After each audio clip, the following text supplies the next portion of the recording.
Hello everybody. I am here today to talk to you some more about making connections to a text. And so the first week that we were learning about this, we talked about the text to self connection. That's where something from the story reminds us about a person that we know, or a place that we've been, or maybe something that's happened to us in our real life. And last week we talked about a text to media connection. And so that's where something from the book reminds us of a TV show or a movie, maybe even something like a song or a YouTube video. Something on the media or in the media reminds us of the story. And this week, we're going to talk about the text to text connection. That's where something that we read in the story reminds us about another book that we've read before. It might have a character that's similar, or a setting that's similar, or maybe the events from the story are similar. And since we're learning about insects, I thought it might be fun to read this story, On Beyond Bugs. I'm the Cat in the Hat, and I'm glad that I found you. Right now, if you look, you'll see insects around you. They live in the water, the earth, and the sky. Just wait, and you'll soon see an insect go by. There are millions of them. I will show some to you. Your mother will not mind at all if I do.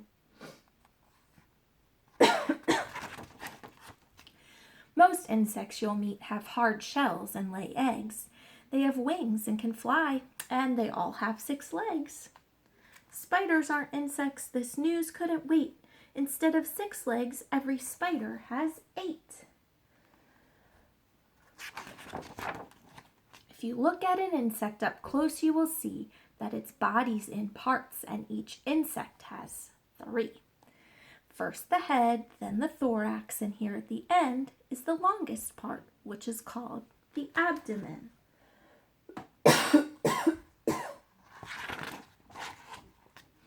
Insects cannot see all the things that surround them, so they each have 2 feelers to touch what's around them.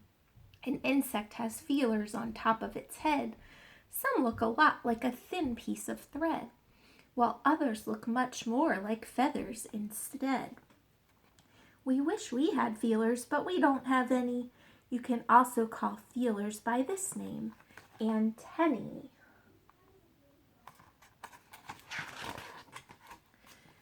Watch an insect and see all the things that it does. Some can swim, jump, or crawl. Others chirp, flash, or buzz. Birds and frogs look for insects in order to eat them, so insects work hard to make sure they don't meet them. Some, like this wasp, have bright colors that say, "Don't come near me, I'll sting you, so just stay away." This moth's wings are colored to look like the tree that it is resting upon so that no one can see it.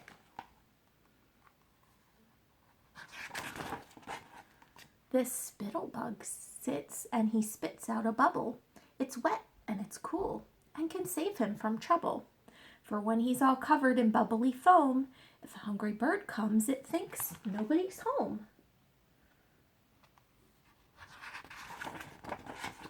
Here is a riddle I learned from my mother.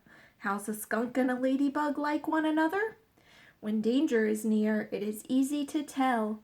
They suddenly give off a terrible smell. These busy insects are my friends, the ants. They like to eat seeds, other insects, and plants. Ants are so strong they can lift things that weigh over 10 times their weight, and they do it all day. So if you were as strong as an ant, you would see you could lift up 10 cats in tall hats easily.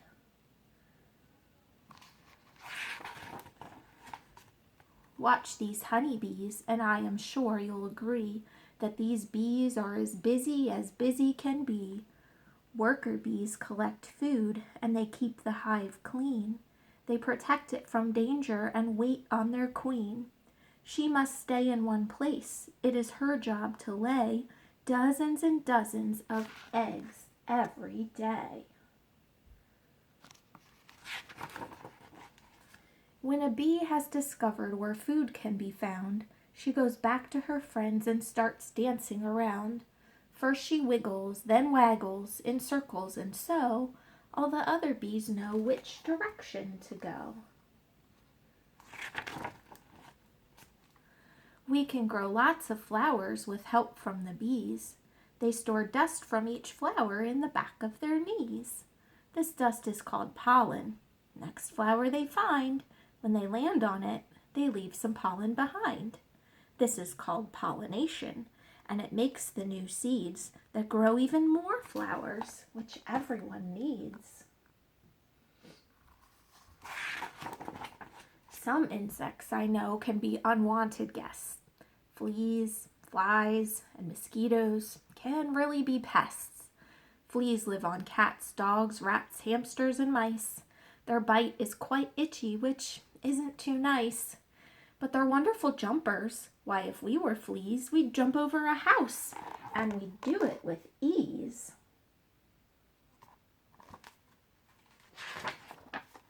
Have you ever wondered, why does a fly buzz? Well, it beats its wings fast, and each time that it does, its wings make a sound you can hear in your ear. And this sound lets you know there's a fly flying near. Here's a fact about flies that we both thought was icky. They can walk upside down since their feet are so sticky. I don't think mosquitoes are very polite. When they're hungry, they land and they sting when they bite. But it's only the female mosquitoes that do. Male mosquitoes will never come bothering you. Caterpillars do something you might think is strange. They start out as one thing, and then one day they change. Some spin a small house on a branch just like this, and this home that they make is called a chrysalis. If you watch it, you'll see when a few weeks go by, it turns into a beautiful new butterfly. Here's a quick fact that we both thought was neat. Butterflies can taste their food with their feet. On warm summer evenings, you might see the light of fireflies flashing off on in the night. They are like tiny flashlights that float in the sky, and if you want to catch them, it's all right to try.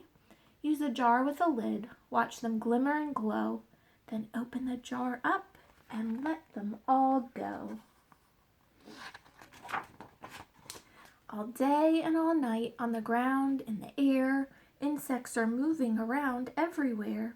It's important for us to keep learning about them. The world that we know couldn't go on without them.